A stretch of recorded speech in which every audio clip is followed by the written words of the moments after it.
Guys, माझं नाव धीरज लोखंडे. मी आज पहिलाच माझा व्लॉग आहे आणि माझी पहिलाच व्लॉग मी रायगड आणि महाड या दोन ठिकाणी मी आलेलो आहे. रात्रीचा प्रवास पूर्ण केलेला आहे आणि सकाळी उठून आम्ही पूर्ण रायगडचा परिसरात चालत जाणार आहे. 2 तास रस्ता तुम्हाला दाखवेलच नक्की. एवढं सुंदर क्षण आहे आणि सुंदर निसर्गमय वातावरण झालेलं आहे इकडे. मग काय गाईज, आलो ना आपण किल्ले रायगडकडे. मग चला वरती गाईज, मग दाखवतो वरून सर्व सुंदर क्षण असं रायगडचं. मग पायऱ्या चढायला सुरुवात केली आपण आणि आपण इथे पायऱ्या चढत आहोत. काही मंडळी आपली पुढे आहे, काही मंडळी मागे आहे.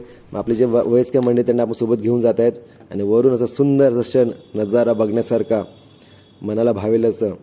मग काय गाईज, दाखवलं इकडे सर्व. आपली गाडी पार्किंग खाली कुठे केली होती आणि वरून खाली येताना मग आपल्या काही भगिनी दिसल्या. वरती काम चालू आहे रायगडाचं. आमची धम्म सहल सफल झालं असं वाटतं, कारण की रायगड सारखं दृश्य बघण्यासारखं अतिशय आनंद आणि मनाला प्रसन्न करणार आहे. आणि आज आमचे सर्व बौद्धाचार्य आलेले आहेत. तुम्ही बघू शकता वयात 50 आहेत, पण त्यांना रायगड चढायचं आहे, कारण का महाराजांचं दर्शन घ्यायचं आहे. तर चला पुढचं तुम्हाला दृश्य सर्व दाखवतोय.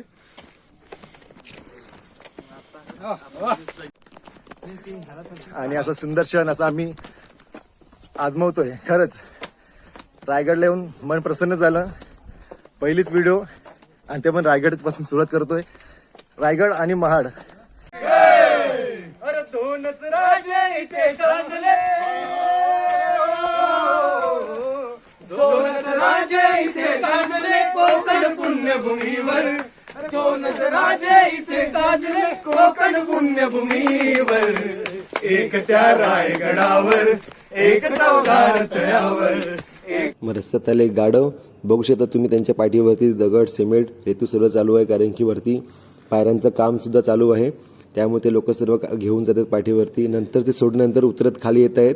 तिकडून नंतर बघितलं असं परत वातावरण एक छान असं. वरती गेल्यानंतर तिकडे सुद्धा माकड सुद्धा होती. मग माकडांना खाण्यासाठी बिस्किट वर दिले.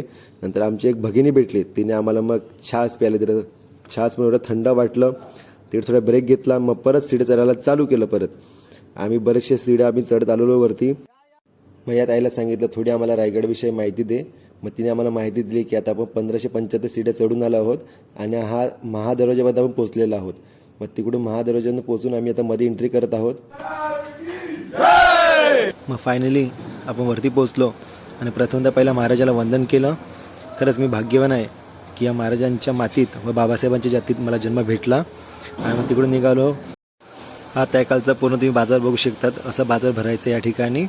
मग आम्ही पुढे निघालो टकमक टोककडे. मग तुम्हाला छानसं असं वरून बघायला भेटतो. अतिशय मनाला प्रसन्न करणारं वातावरण. त्यानंतर आपण निघालो शिवाजी महाराजांच्या समाधीजवळ. मग इथून आपण निघालो. इकडे एंट्री घेतल्याच पहिला शिवलिंग हा मंदिर आहे व त्यानंतर शिवाजी महाराजांची समाधी आहे. छत्रपती शिवाजी महाराजांचं निधन 1680 झालं होतं व त्याच नंतर 189 वर्षानंतर ज्योतिराव फुले यांनी शिवाजी महाराजांच्या समाधीचा शोध लावला.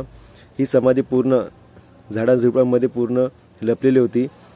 महात्मा ज्योतिराव फुले यांनी समाधीचा शोध लावून इथून शिवजयंती चालू केली. तुम्ही पाहू शकता महाराजांची समाधी. मग सर्व नंतर डागडूज करून ही पूर्ण नंतर नवीन तयार करण्यात आली.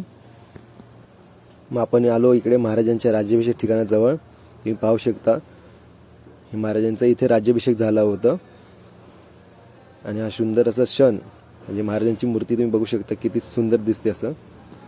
मग आम्ही निघालो परतीच्या प्रवासाकडे. तुम्ही पाहू शकता आम्ही रोप्यात बसलो आहोत. सर्व आमची मंडळी 6 जण आम्ही बसलो या रोप्यामध्ये. सर्वांनी हाय केलं, पण सर्वांच्या मनामध्ये पहिल्याच बसण्याची आधी भीती होती, कोणी दाखवली नाही. त्यानंतर आम्ही निघालो महाड चौदार तळ्याच्या ठिकाणी. मग महाड चौदार तळ जर आलो.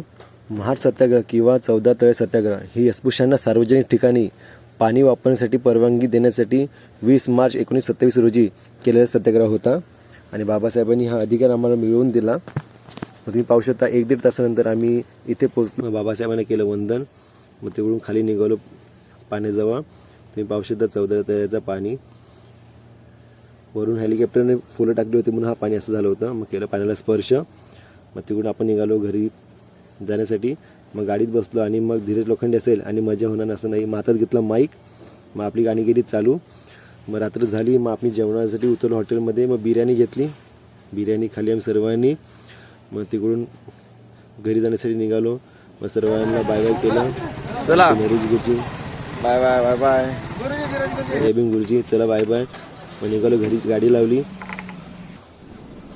तुम्हाला हा ब्लॉग आवडला असेल, पहिला छोटासा प्रयत्न होता. आवडल्यास तुम्ही नक्की लाईक, शेअर आणि सबस्क्राईब करा. धन्यवाद.